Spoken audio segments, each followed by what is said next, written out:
So today I will be talking about the UCLA College to Career program, or the Peers for Careers program. As I'll talk about and explain, college to career is kind of the umbrella term for a lot of programs that we have going on.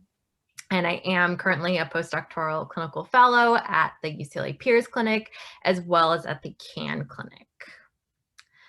So just to give you a quick overview, I'll talk about employment for individuals with ASD. I'll talk more about the College to Career, the Peers for Careers program, present some pilot data from our pilot study. Then I'll talk about the current study. I'll specifically focus on phase 2, the internship or employment piece.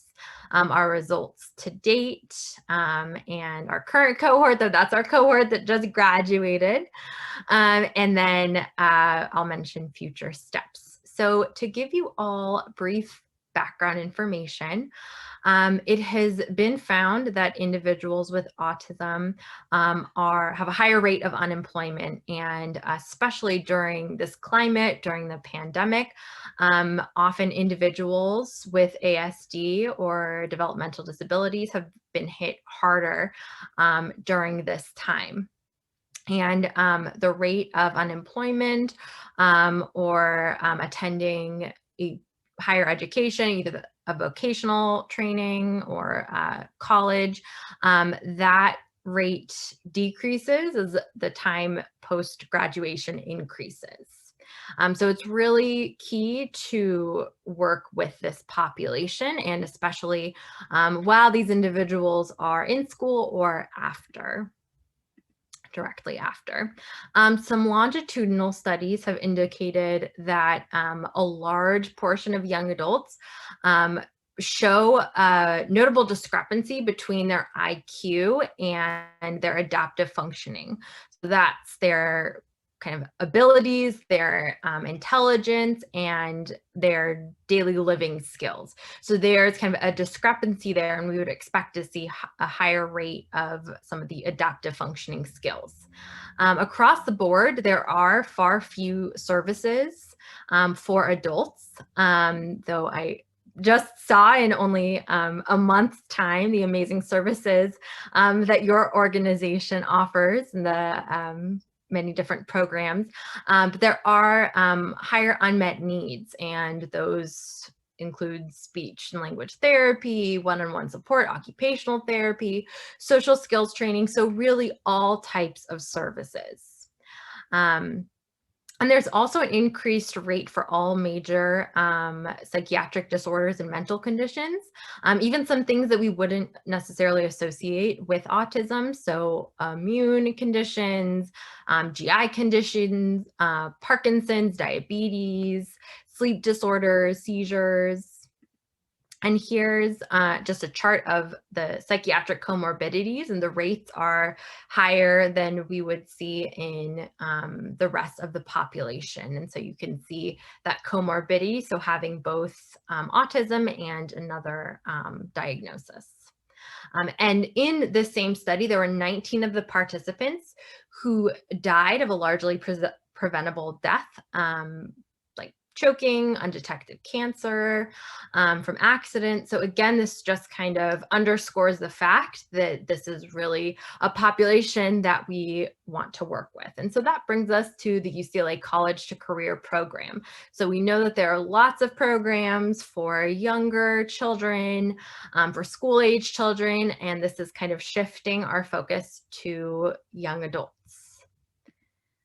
Right, and before I get started talking about this program, are there any questions so far? So far, no. We're good. Okay. Sounds good. All right, so talking about the UCLA College to Career program, so this is where I would explain. So that's our umbrella term. This is a multifaceted program that's designed to support young adults during the transition from college to careers, entering the workforce. So we have Peers for Careers, which is really what I'll be focusing on today. And this group focuses on employment-related social skills. Then we also have our AIM groups, and these are groups that discuss topics related to challenges faced by young adults with ASD, and these groups incorporate a lot of different treatment modalities. There was one group I know that was just for young women who were on the spectrum. We've had some other groups as well, and so these are just a number of the different treatment modalities that we kind of pull from in this group. I will say in psychology, we love our acronyms, so there are some of them. And then we also have BEAR evaluations. So these are evaluations for UCLA students, and we do accept student health insurance. And this is something that isn't kind of offered for many of the other individuals who we see or provide evaluations for them. So they are able to get those evaluations. So presenting some information on the pilot study. So this was run in the spring quarter of 2019. This was a 10-week course. So we were kind of testing out the Peers for Career program. There were 2 90-minute weekly classes, and you can see this was pre-COVID, so everyone was meeting in person. There were concurrent but separate young adult and career coaching groups. So everybody in the group was paired with a career coach. So those are, and I'll talk a little bit more about our coaches, but those are undergraduate or graduate students who act as career coaches and work with the participants. In general, this was a 10-hour per week commitment. So there were 3 hours per week spent in the didactic lessons and up to 7 hours per week on homework assignments or practice. And we make a point to say these aren't homework assignments like writing essays or doing math problems. These are assignments like practicing interviewing or working on your resume, how to bring up conflict and practicing that with your career coach. And for the pilot study, we collected measures at pre and post. So before the intervention or the group and after. And the pilot program did not have a structured employment phase. And so that's something that we changed a bit for the current study. So here are some results from the pilot study. So this is looking at self-perceived preparedness for employment, and you can see that prior to treatment, most individuals felt very unprepared or somewhat unprepared, whereas after the Peers for Careers treatment, everyone felt very prepared or somewhat prepared. There was also a 20% increase in employment status, even without having that structured employment phase. And then we also collected some follow-up data. We found that there were improvements in knowledge of employment social skills on the test, which is a measure of employment-related social skills from pre-treatment to post-treatment, and this was maintained at a 10-week follow-up period, so 10 weeks after the treatment. And there was also an increase in the number of employment interviews that were completed by participants from post-treatment to the 10-week follow-up. So again, even though there's not a structured employment piece, all of the participants had an increase in the number of interviews, and they went out and kind of sought these opportunities for themselves.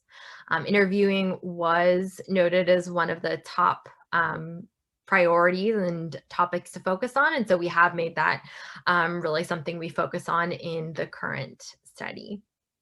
And the current groups. And then these are just some graphs. So this is showing the improvement on the test. So these are the employment related social skills. So you can see the difference from pre-treatment, post-treatment, and at the 10-week follow-up. And it's a little bit lower, but still a significant increase from pre-treatment. And then this is the number of employment interviews that were completed by participants. And you can see that increase from post-treatment to 10-week follow-up. So this brings us to the current study. So this is kind of an outline of the current study design. So we now have 3 phases. So phase 1 is our didactic training. And I will talk a bit more about this. So this is for 20 weeks. So instead of meeting twice per week for 10 weeks, we now meet once per week for 20 weeks. All of the participants in our group, and we usually have about 25, they are randomized to either be in a group where they have a career coach who they meet with outside of the group, or they practice the skills in more of a group-based setting. And everybody has the same, so we all do homework reviews separately, and then we all come together for the didactic lesson. Everyone learns the same skills.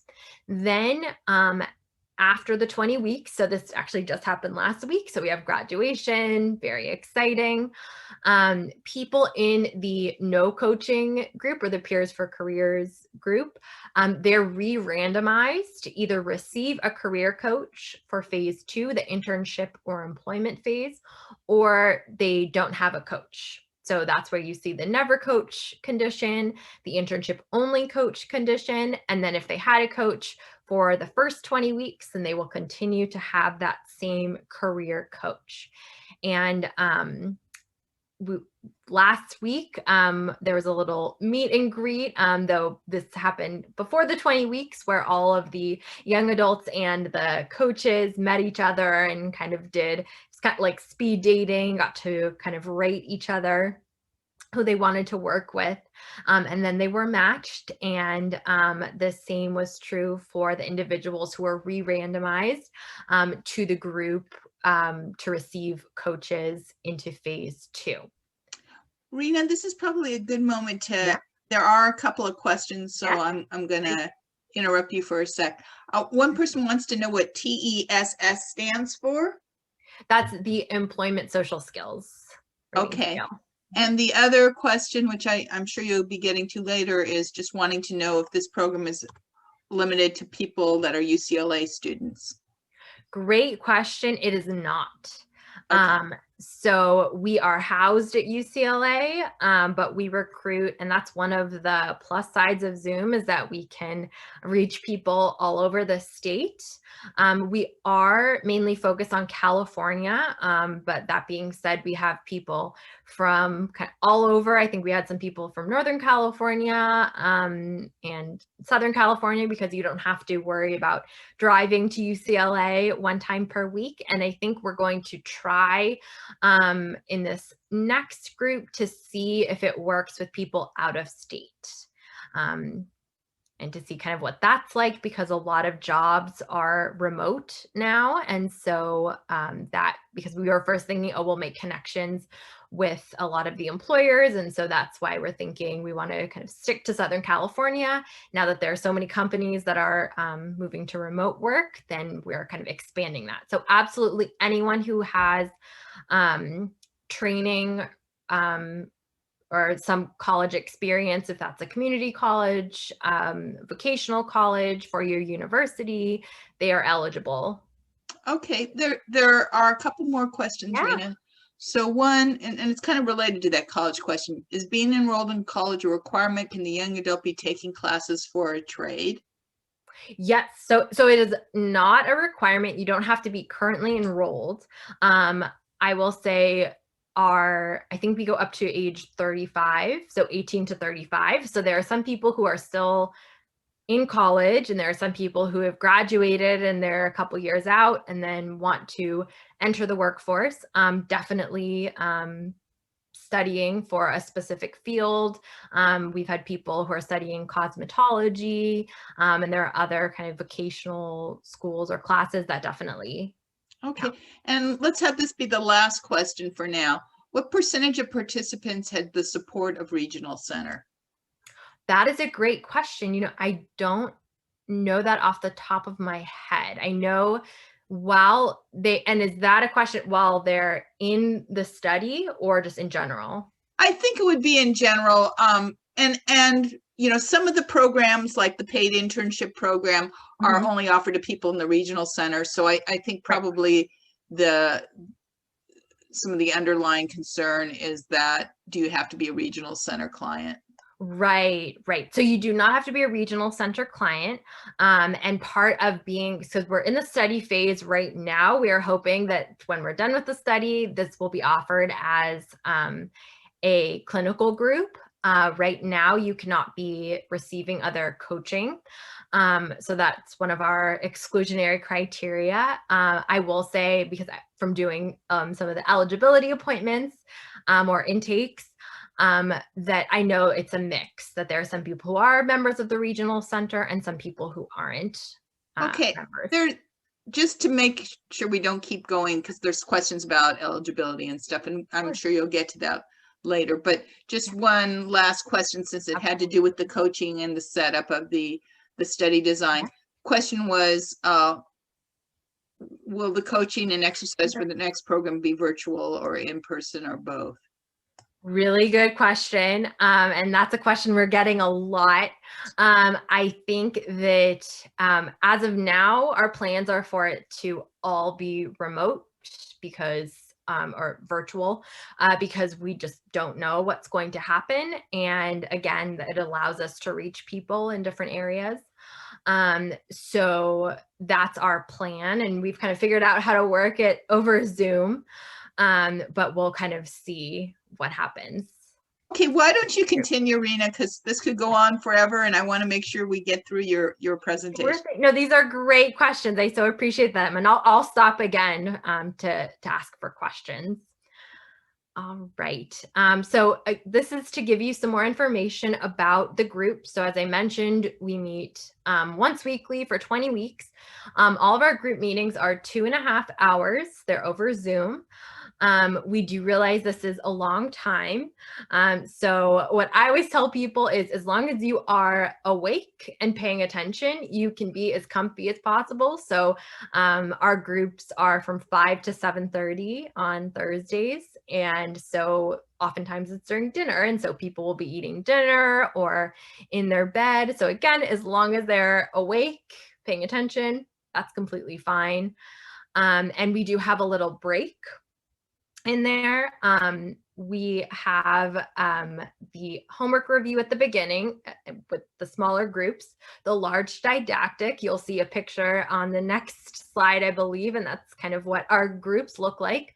And then we have a quick 10-minute break usually. And then we have lab time where you can practice the skills that we talked about. So again, we try to make this as interactive as possible. So it's not that we're just kind of lecturing the whole time. We really want to hear what's going on and answer questions and ask questions. All of our career coaches are in-house. As I mentioned, they are college students or graduate students. They're not all UCLA students. And we do have follow-up assessments with the young adults and also the employers. And I'll talk a bit more about the employer piece as well. So thinking about our program to date, so we've enrolled about 50 young adults from California. So far, everyone has been from California. Over 2 cohorts. We've trained over 30 career coaches, and we've been working with 60 businesses to host internships for our participants. And I've had the pleasure, actually, I know that you have a meeting with the Autism at Work group, and I had the pleasure of speaking with them. They're a great group. And so we really work to kind of make these partnerships. So as I mentioned, this photo is kind of what our didactics look like. So there are tons of people. I think when everyone is together, we have about 50 people because we have all the participants and the coaches and all the members of our team. And so there are a lot of people. And I will say everyone's great at kind of raising their hand and being called on. We use the chat function a lot. And then we show slides too. All right. So then this is kind of talking about phase 2 or the employment or internship phase. So this was added, as you know, into this iteration of the study. So in this phase, we really are focusing on continuous coaching, or if coaching has been added during this phase for the individuals who just received coaches. We want to continue providing training and support for the employers. So we're partnering with an organization in Northern California, and they've developed a curriculum for employers, specifically working with young adults and people who are on the spectrum. And they're a great resource, and we connect all of our employers to them. And then our team is always available to answer questions, help navigate a situation. And again, if individuals have career coaches, they continue to meet with them. So we want to provide as much support as possible. So we do have a dedicated employment team. And as I mentioned, we're really dedicated to making contacts. We work on updating tracking for each group. And I'll talk about this. We've created a tracker where we actually track what all of our participants say each week, kind of where they are with the process, and where they've applied or heard back from or done informational interviews. And then we continue tracking that during phase 2 when we check in with them. We have 2 supervisors and 5 RAs. I'm one of the supervisors, or right now, one of our supervisors was only with us temporarily, and then she had to just leave. So I'm the one supervisor now, and we have 5 fabulous RAs who are working with us. And we try to find internships or employment opportunities based on the career interests of the young adults. So this is something when we're first meeting with them, we ask, what's your dream job and what are your interests right now? And we do our best to find opportunities within their fields of interest. However, if that's not possible, then we remind everyone that this is just a great opportunity to work on the skills that we've been talking about. And not everybody's first job was their dream job. And so we kind of provide a lot of different opportunities. And I think you'll see on one of the following slides how diverse the interests of our young adults are. And so what we say for phase 2 is that it's a 10-week internship. It can be paid or unpaid, and it can be 8 to 10 hours per week. Now that is very flexible. We have some young adults who start their internship before. We have some who start their internship after. Some go past the 10 weeks. Some start as unpaid volunteers, and then it turns into a paid position. In talking with our supervisor, it can be more than 8 to 10 hours, or maybe less than 8 to 10 hours. But those are kind of the criteria we set, and we just like to make it clear that those are flexible. So that's not kind of a hard and fast rule for the internship phase. And we did have a focus group. And as I mentioned, they rated interviewing skills as the #1 topic of interest. So we really emphasize this.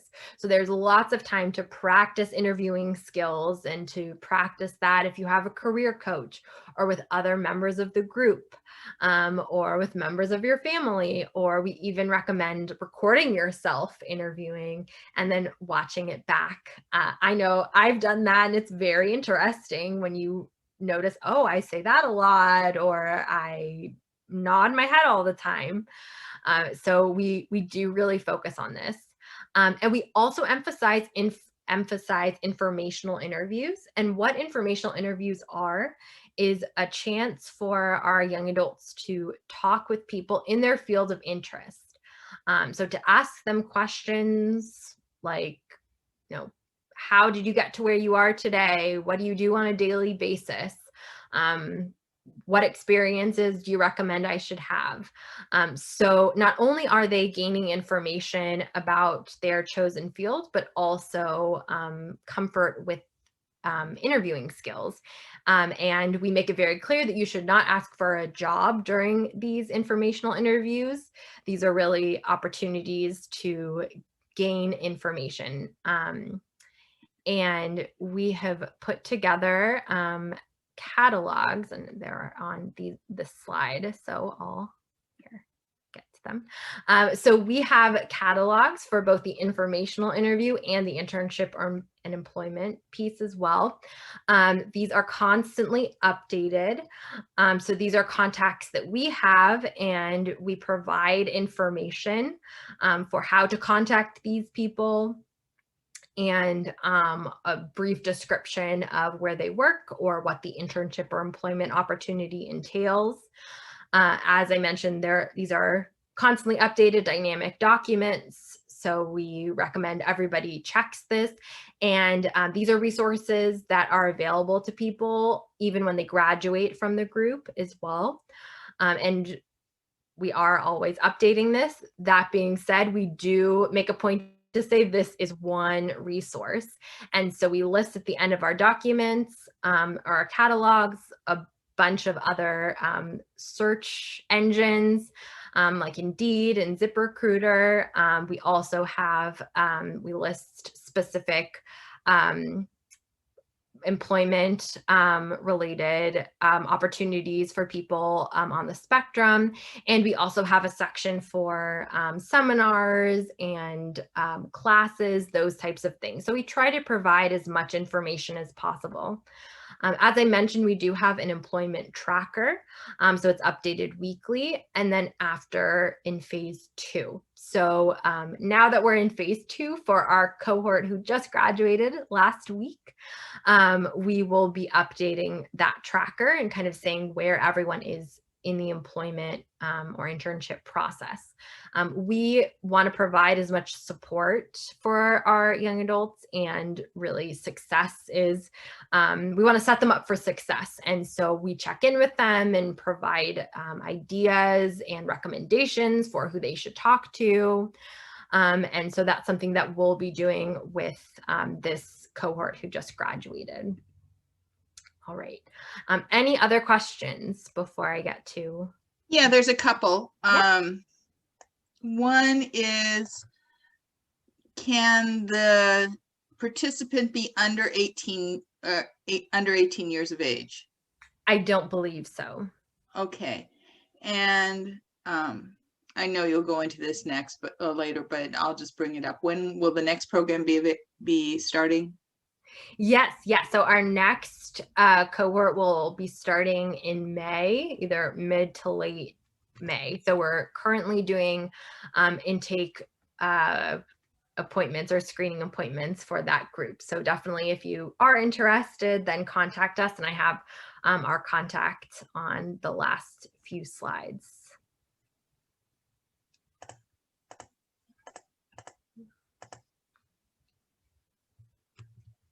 Any other questions?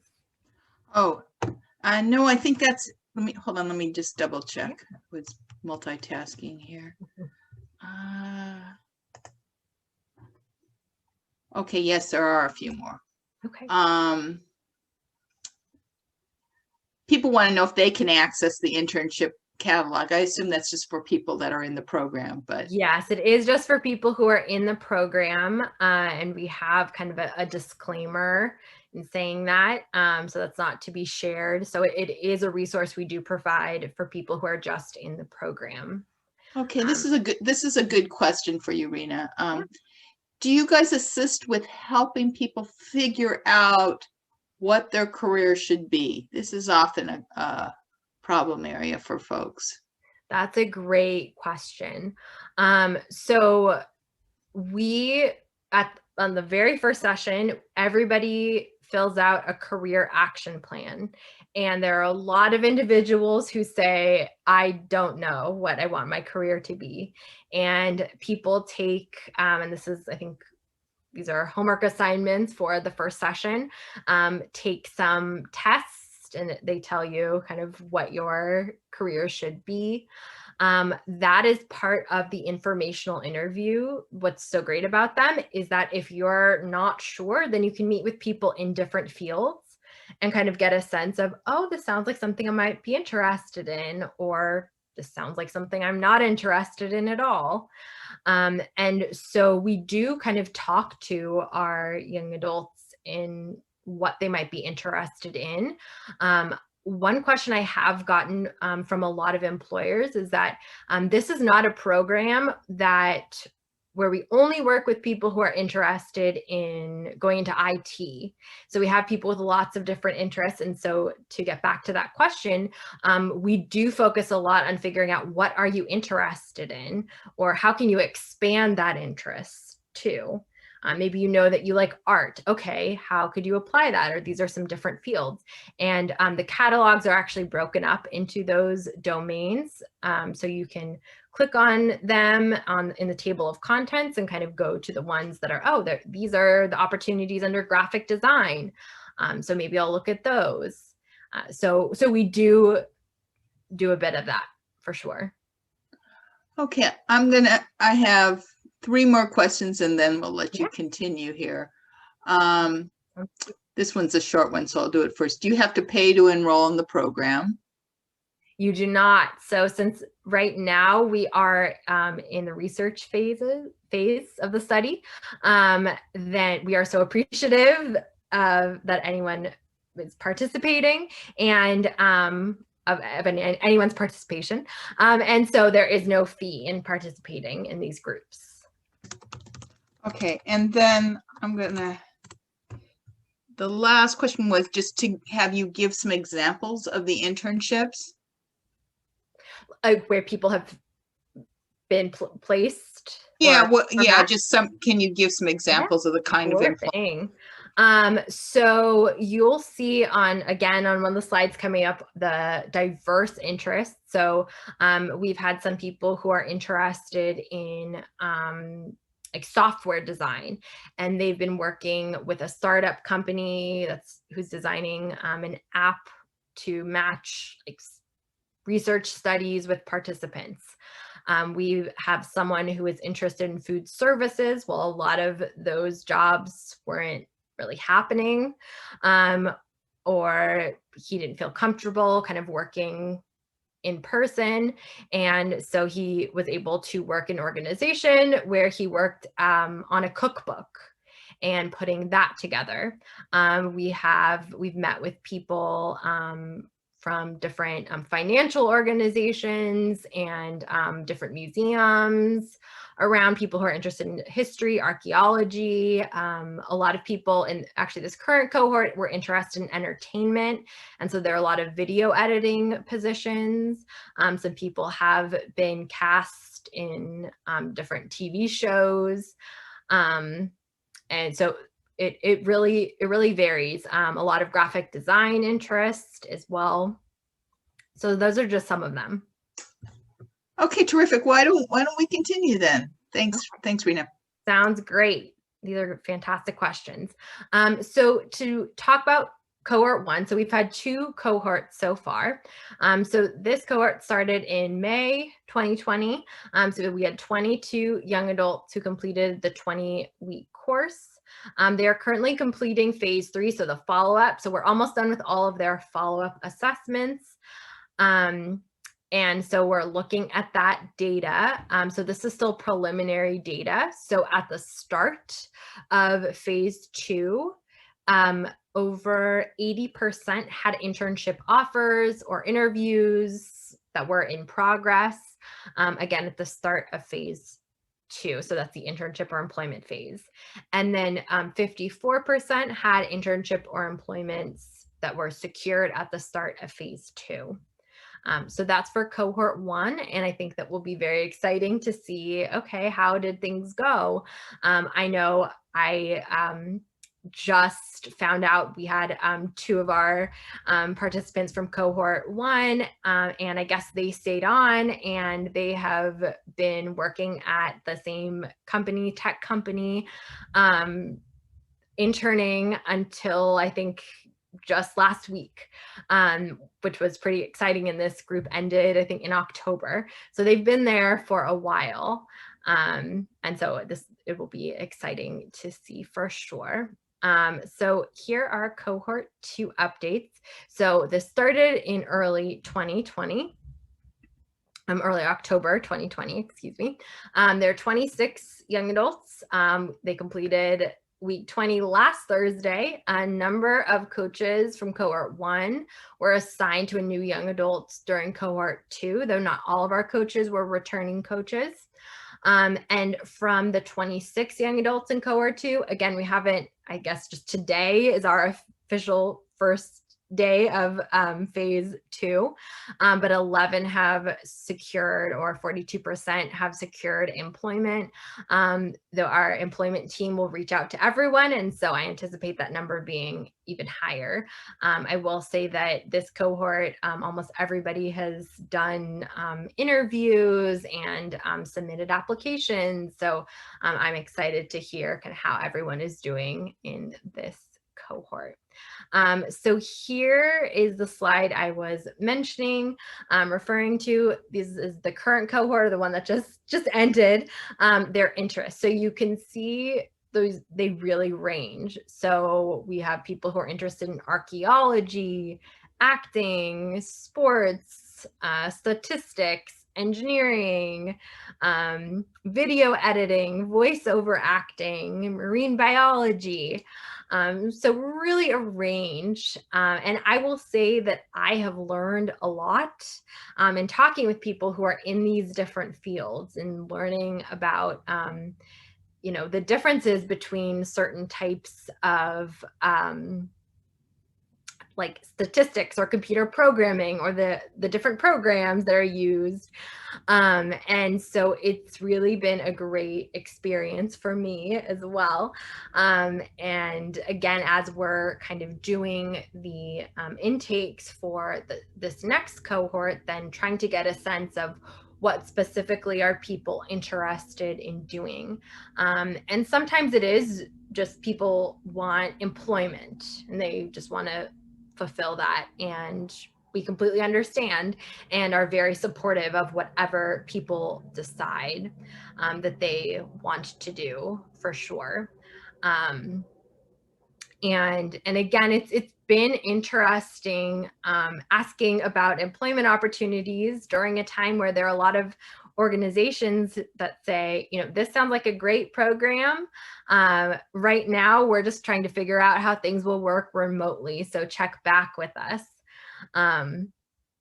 Or some people, and right now, are saying, you know, we thought that things would be different or they would be opened up by now, but they're not. So we thought we would be able to offer this internship, but maybe in the summer. So we're kind of navigating that as well, and really in talking with all of our participants, kind of normalizing that and normalizing, you know, rejection and having to wait and flexibility. We also talk about stress management skills, and so we cover all of those bases, and I think it's really helpful too when, especially in this cohort, like everybody kind of shares about their experiences, and I think that's been really helpful too, and kind of saying, oh, I had that experience and somewhere I applied, and I just had to keep applying. So you can, again, see the range of interest, and I'm sure in our next cohort there will be another set of interests. So Reina, this is probably a nice time for Kenny to speak up, who is in this second cohort. Sure thing. So Kenny, I had asked him if Kenny, just so you guys know, has been a member of the Orange County Asperger's Support Group for some time. He's also a member of our Gavel Club, and attends a lot of activities. And Kenny, you want to tell us about your experience with the Peers for Careers program? Let's see if he's ready to.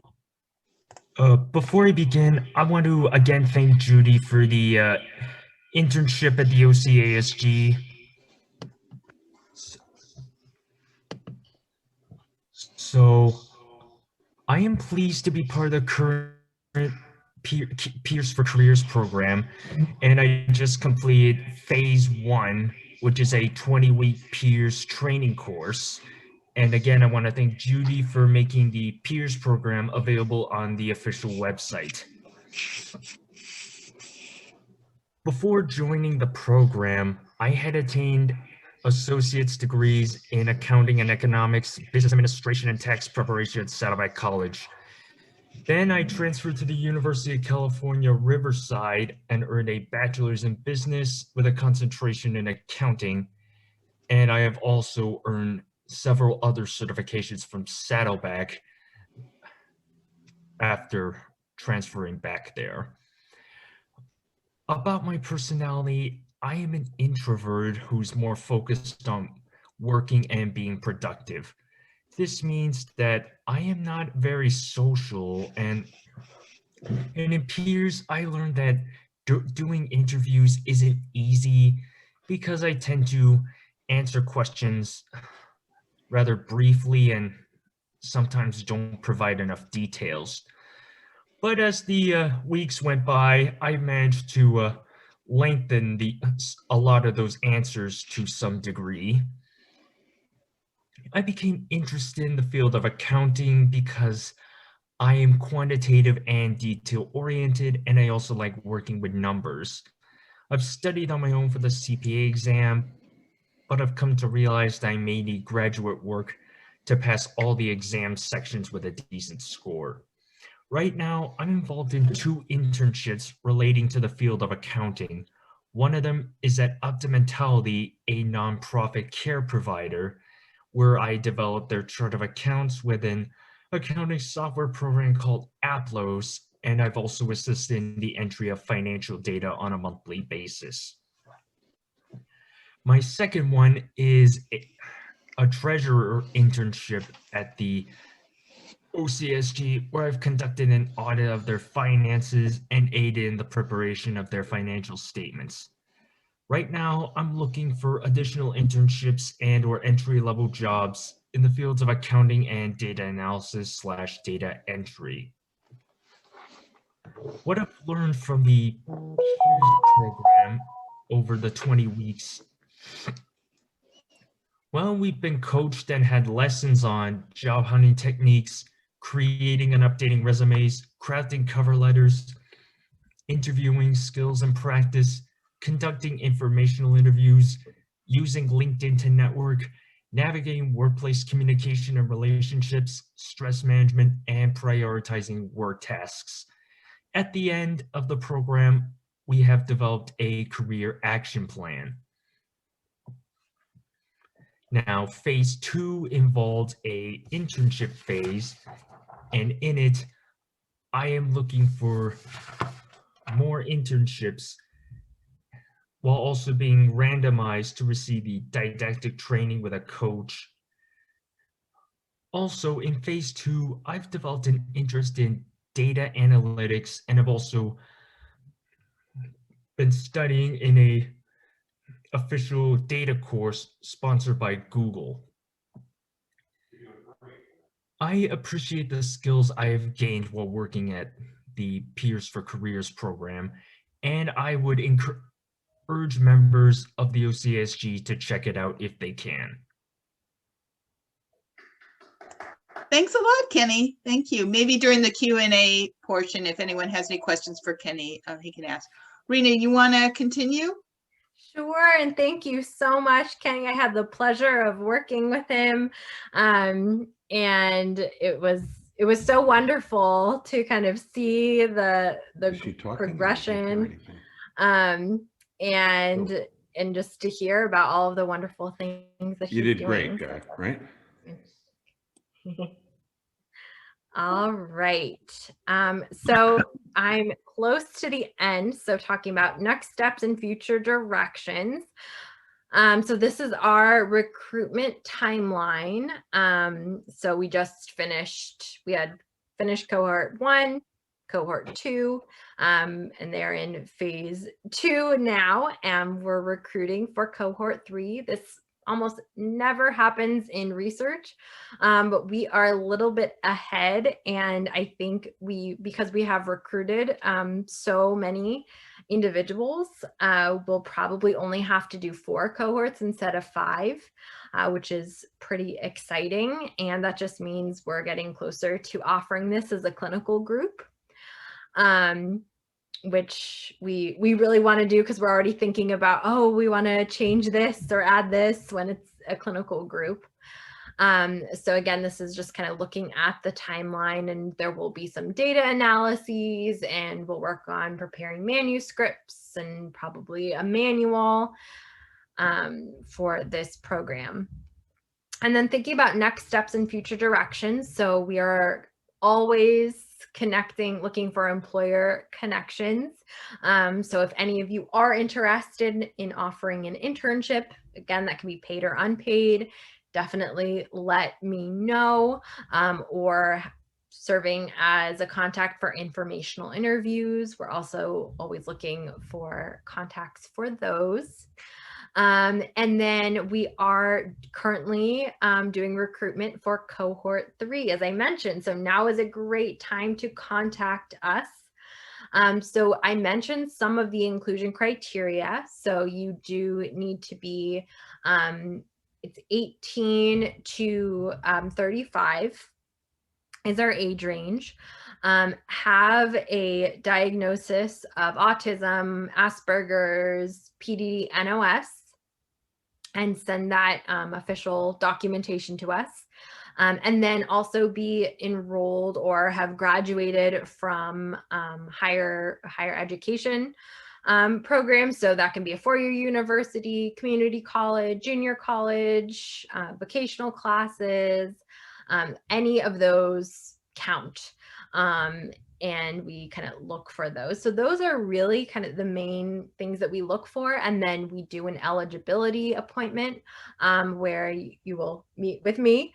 And so I'll ask you some more kind of targeted questions about what your interests are and what you specifically want to focus on. We'll also talk a little bit about your social skills, what you would like to work on in terms of social skills, navigating the work environment.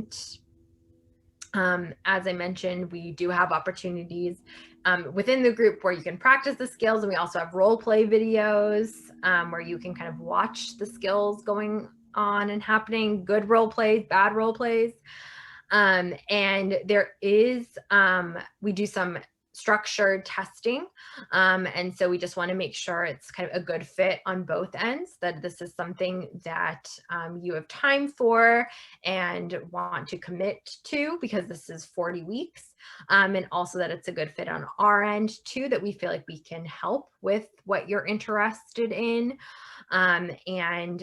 We move at a pretty fast pace. So we do some testing just to make sure that it will be kind of a good fit in that sense. We provide handouts, I will say, after every session, so you don't have to take notes about what we're talking about. And kind of overall, this is a 40-week commitment. We only have 20 weeks of didactics, but with the phase 2 and the follow-up, it's 40 weeks in total. So we just want to make sure of that. Of course, you're always free to withdraw. So we have some people who enroll and then they realize, you know, I just don't have time for this right now. That's totally okay. We understand that. And so we have the email right there. And then I also have my contact information, I believe, on the next slide. So that is my contact information. And then we have a college to career email. And so this is, again, through UCLA CART. And if you have any other questions, I'm happy to answer them. Okay. Why don't I ask a few that are in the chat, and then let's move into gallery mode, and people can raise their hand and we can call on them. One person has a question: does ADHD apply? Oh, that's a good question. I think for the study right now, I believe it's just for people with autism. Right. Okay. I'm going to ask you guys to stay muted, just so that we don't have everybody talking at once, but I will call on you. There was a question about somebody who's just graduating high school in May. Is this appropriate for them at this point?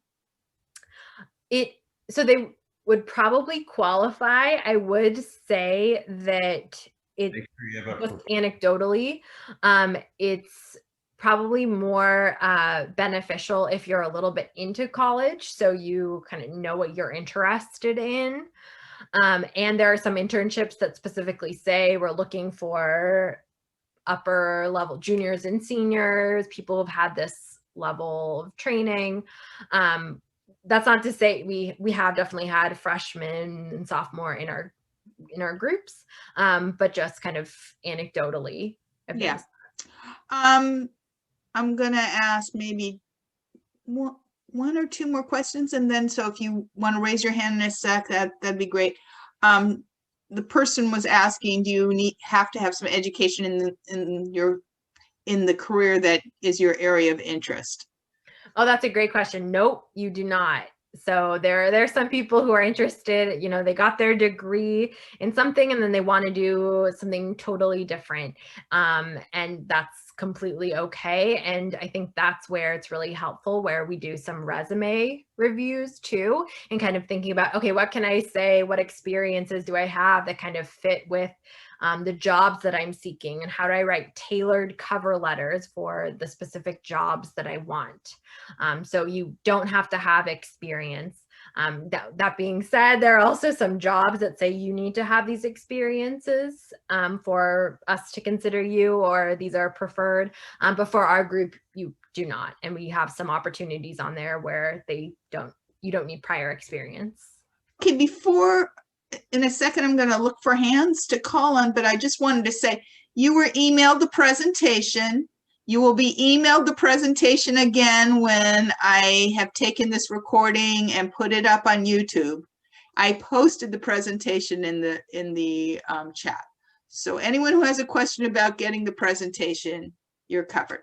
And with that, if you want to raise your hand, if you have a question, I will call on you.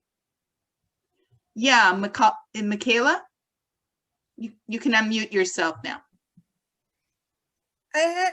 What is the differences between this program and the college programs, like, that people attend to for career skills, like the college to career? So Michaela went to a program at, was it LA College, LA Community College? Mm-hmm. That was actually my friend that goes to that program. I was asking that question, but I'm at Saddleback College, and so we're just wondering if what the differences are and how this program works. Yeah, that's a really good question. So what I've learned, and some people might be more well versed in this, so definitely feel free to chime in or raise your hand if you know more about this. So this is not a college program. So people, participants in our program are enrolled in a separate university or program, or have graduated already. And we also provide the work with not only with you all, with the young adults, we also work with the employers. And so we're kind of providing that on both ends. And though it's not a direct matching program, we're working on kind of providing those resources. And another thing that's different is that this is based on the PEERS program, which focuses on social skills. And so we kind of embed those into the skills that are worked on, for sure. Thanks, Michaela. Any other questions?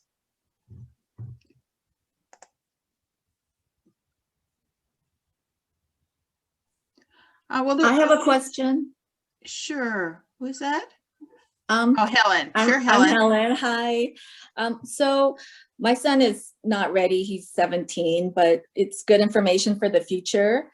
So when it goes to the clinical stage, then is it going to be fee-based, or how are you guys planning to operate it? That's a great question. So when it's in the clinical phase, I'm guessing it will be kind of like our other peers groups. So then it goes through insurance. Oh, okay, okay. And so it's all billed through insurance. I'm not sure Okay. insurance will cover it though, Rena. Right, that's true.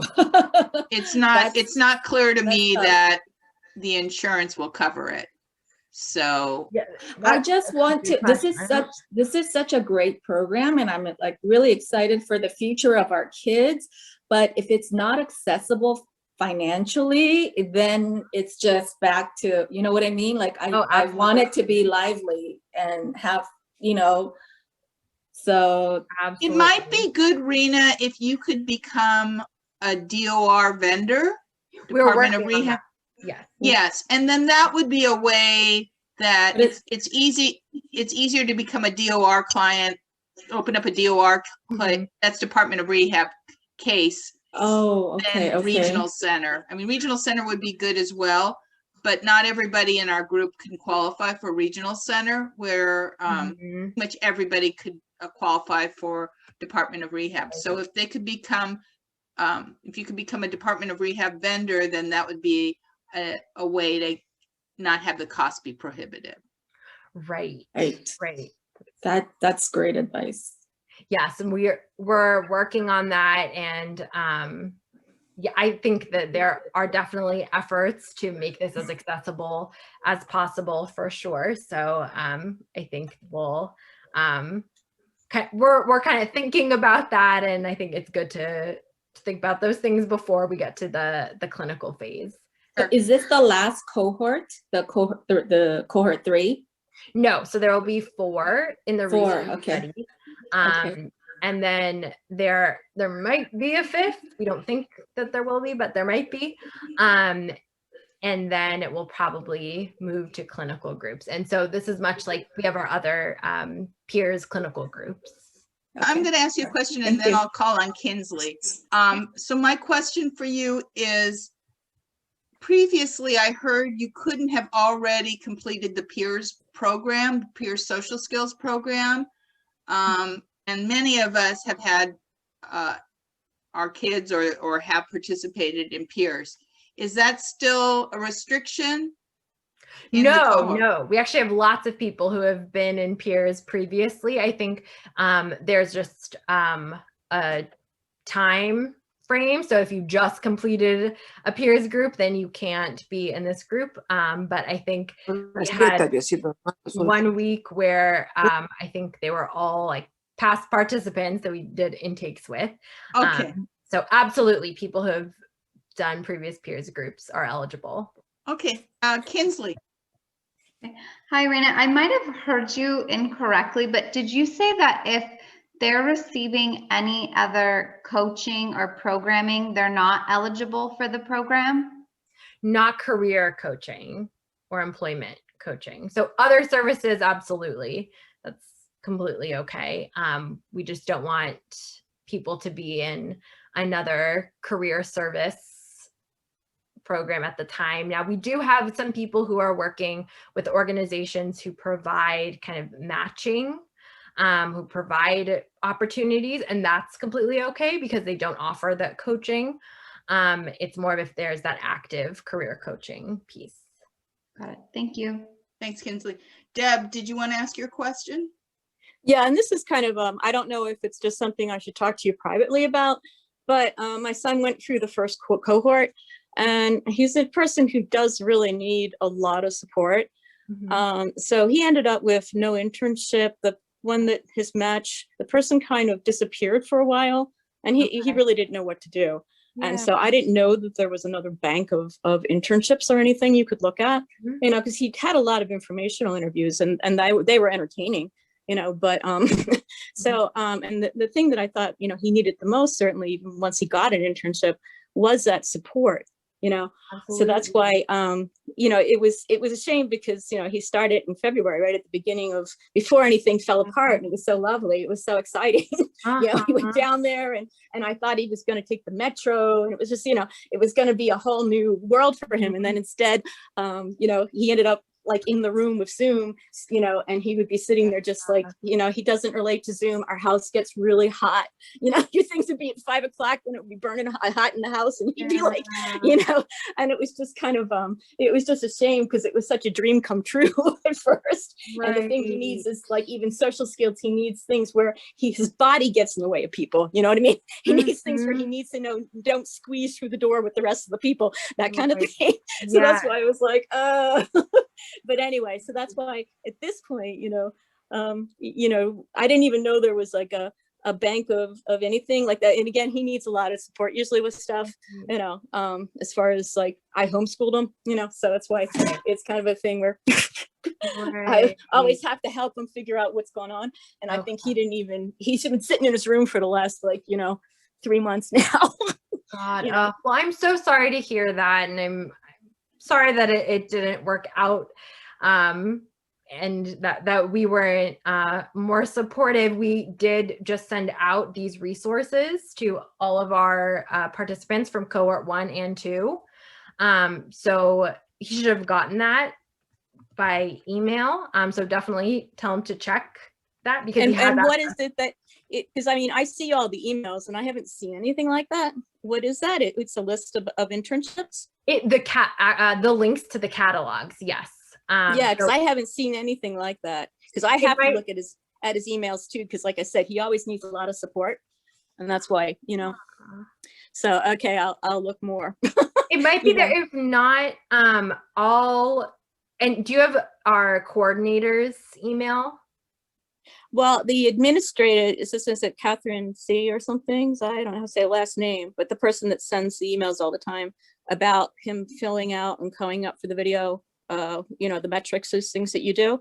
And even the metrics, like I didn't understand because he hasn't done anything. I mean, there's nothing to show any progress, you know, because he hasn't done anything, you know, and like, you know, once the thing ended, he did nothing, you know. And he's more confused than ever. He can't even say what school he went to, you know. Like the pandemic's really torn him apart. You know, he's regressed so bad. I don't know what to do with him, you know, because he was a person who was working Deb, I think maybe you should but work this is personal. Yeah, I know. Anyway, so that's why, okay, I'll look for that then, you know. Yeah, and Rena provided her email. Rena, can Deb email you? Yeah, I know that, you know, like I said, it's on his email, so that's okay. Yeah. Okay. So or email me directly and I can make sure that those resources are sent to him. Absolutely. Yeah, because I mean, and then it's not like there isn't any other support after that, though. I mean, if he did find something, it's not like there's only going to be anybody that's like monitoring what he's doing or anything. You know, right? We're still trying to figure that out, kind of how that what that looks like. So yeah, definitely, and we want feedback. So absolutely, let us know. Okay. Thanks, Deb. Elaine, you had a question? Do you know when your third cohort will be starting, or is that TBD based on, do you have enough participants? It will be probably mid or late May. Okay. Thanks, Elaine. Christina? Hi, I was wondering, Rena, if a provider is already peers certified, when Peers to Careers actually makes it to the clinical stage, do those providers have to be recertified for this program, or they can just get the manual? That's a great question.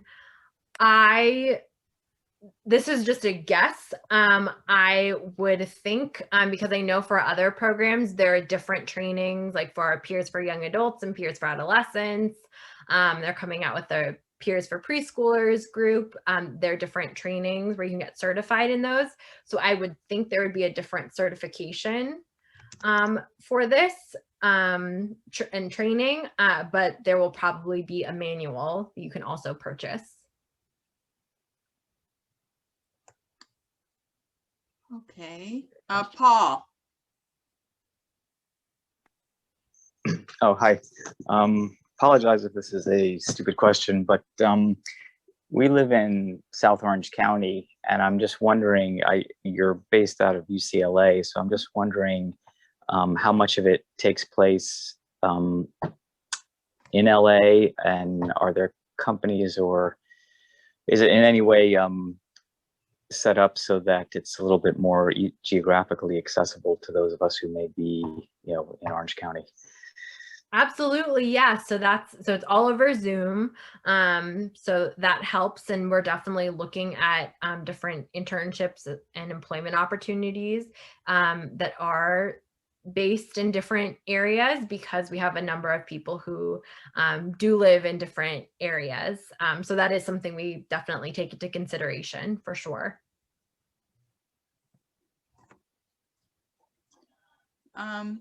Okay, somebody had a question on just peers in general, how to apply for that. So is that just the same contact information that you provided, Reina? Yes. So email that same the peers email, and then they'll kind of, if you're interested in the young adult groups, or there some other groups, lots of groups as well, but you can email them and you'll be directed to the right coordinator. Okay, I'll call in Helen in a sec, but I did have a question on what is the process of recruitment look like for the cohort? I mean, do you interview them? Is there a process for them to be selected into the program, and what does that look like? Yeah. So that's where, so we do about a 2-hour, we call them eligibility appointment or intakes. And so that's where I was saying that I do most of those. And so we'll meet with each individual. We talk about kind of the consent, and then I'll ask them specific questions about interest in the program and interest in general, dream jobs, those sorts of things, previous work experience. And then we do some more of that structured testing. So that's kind of our intake eligibility assessment. And then our coordinator will email each young adult and say, here's some more information about the group, the start dates, or if there are some more measures that they need to fill out. So that's kind of the process of kind of what it looks like. Okay, and I'll call on Helen. You had another question, Helen? Yeah, just so your other peers program, like for adolescents, is that over Zoom as well? Or is that like we have to go to physically UCLA? Right now, all of our programs are over Zoom. Okay. That just makes it more accessible. Like if it was at UCLA, we couldn't do it, but if it was for Zoom. So, okay, I will look into it or contact you. Yeah, absolutely do. That's something I think we've realized, is that we're able to reach so many more people, and we even have some groups for people who are out of state. Wow. And so, yeah, I don't think that Zoom will completely be going away. So definitely reach out to us, and we kind of have the peers groups all of the time. Okay. Jonna. Hi, Jonna. How are you? Hi, Judy. Hi, everyone. Thanks, Reina. This has been a really great presentation. I had a question on the coaching. You said that it was randomized. Does everyone get a coach, or do certain people not get coaches, or how does that coaching part work? Right, great question. So because we're in the study phase right now, and so we need comparison groups. So half of the group, they do get career coaches, and half of the participants do not get career coaches. And so they'll practice, it's the same skills, but they practice them in group-based settings. They still practice the interview skills, or they'll do them with family members or with each other. And then that's where some people get re-randomized. So going into the internship phase, about 75% of our participants do have career coaches.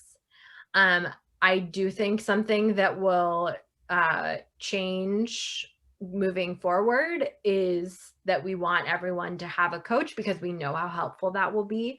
That being said, we do have kind of group leaders and assistants in all of the rooms. And so our employment team is there to kind of help everyone.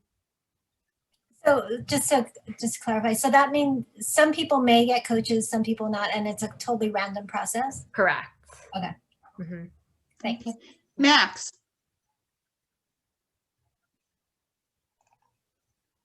Hello. Hello. I'm with the I have some. I'm with the DOR. Could I still be qualified for this? Are you in like an employment program there? You took Real People.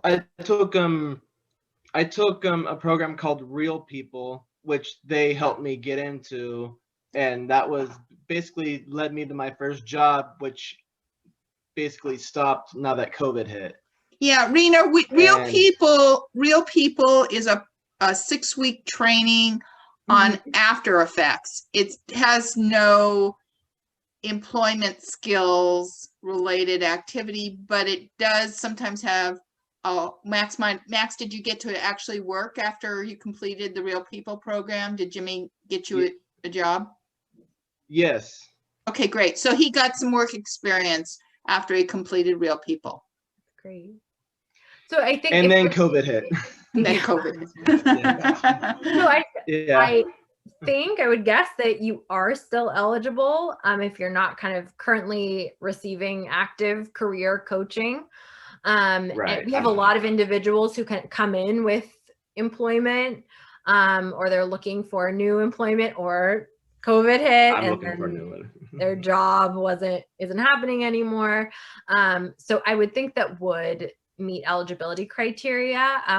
The way also that what the first step is you call and do a phone screen with our coordinator, and she'll kind of go through some of the main criteria, and then we'll kind of schedule that intake appointment. Okay. Yeah. Thank you. Thanks, Matt. Yeah, thank you. There are a couple of questions in the chat. Savag, did you want to ask your questions? You were trying to understand what a didactic, I think, is and stuff. Yeah. I typed it in the question, like there are stages like didactics and stuff. There are different portions like cohort, and then the cohorts. What are the cohorts about? 1, 2, and 3. And they have didactics like in different stages. I mean, which stage does this person enter? What are they for? Good question. Yes, we use a lot of jargon, so thank you for that. So didactics, those are kind of like the lessons. And so everybody starts at phase 1. So what we call the didactic portion, the lesson portion. And then we have phase 2, that's the internship, and 3 is the follow-up. And the cohorts, that's just kind of each group that goes through this program. So the first one was cohort 1, then we have cohort 2, and then we'll have cohort 3 and 4 and 5, maybe 5. Yeah. Thanks, Savag. I think somebody might have been confused as to when is the appropriate time to send in your diagnosis. Does that just come once you reach a certain stage, or do you need to do it right at the beginning? That's part. So if we can get that for the eligibility appointment, that's great. So we kind of ask for it then. So the sooner you can get it sent in, the better. But you don't just send it to the email. You wait until you've kind of gone through the application process. Yeah. Yeah. Okay. Any more questions? Well, do. Oh, Monica. Yes, go ahead, Monica. I was just wondering, how do you start the application process? Because the question about sending the diagnosis, that came from me. Yeah, it did. Okay. Yeah, so you would email that peers email and say you're interested in the college to career program, or there's a number on there on the flyer, I think. In peers email? The peers email? Yeah, at the second to the last slide in Rena's presentation, Monica. Oh, okay. Yeah, okay. So you contact that email or the phone number, whichever you're more comfortable with, and say that you're interested in this program, and then our coordinator should give you a call. All right, thank you. Thanks, Monica. Sorry I didn't call on you. Anybody else? Well, you all have been terrific. What? Sorry, one quick one.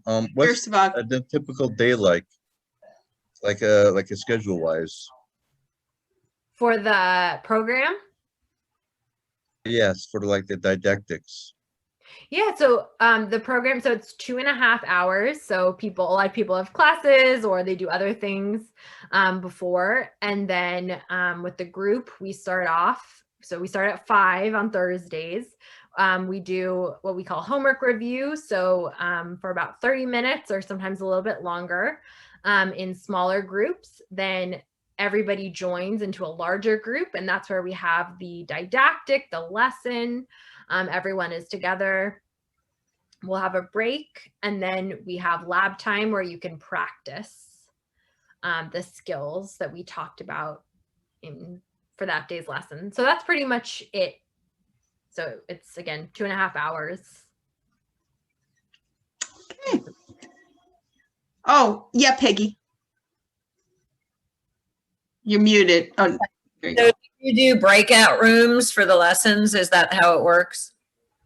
We do breakout rooms, not for the lesson. So the lesson is when everyone is together. So it's a lot of people in there, but definitely for the lab time, we do breakout rooms.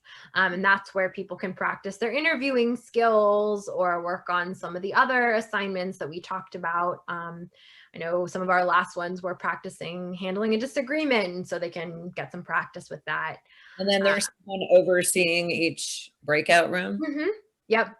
So one of our group leaders is in there.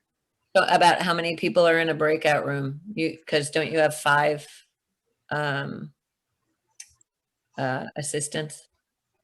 It really varies how many people are in a breakout room depending on what they're doing. So sometimes if they're broken into like 2 groups, and if there are 4 participants in one group and let's say 5 in the other, and there's 1 group leader in each. And we do have, I think, 3 like main leaders. And then we have 3 assistants. And then we also have 4 of our like support as well. So we have a lot of people on our team who will be there. So everything is kind of supervised. So it can be a pretty small group. Yes. Reina, maybe you could put the email addresses in the chat because people are asking, even though I say it's the second to the last slide. So it might be helpful for them to see it in the chat. Can you do that for me? Email. Probably the email to directly apply. Okay.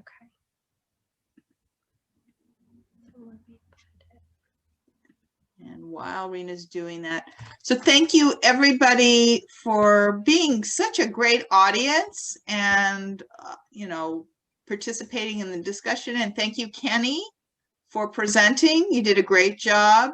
And Reina, thank you so much. It was excellent presentation, and I know that a lot of people have been interested in this program, and it's a great program, and we really appreciate you spending the evening with us. Well, thank you so much for having me. And again, just let me know if you have any questions that I can answer. And it sounds like you are all doing such wonderful things. So it was a pleasure to be here. Good group, but we need things like what you're doing. Thank you very much. Okay, good night, everybody. And I'll send this presentation probably in a day or 2. Bye.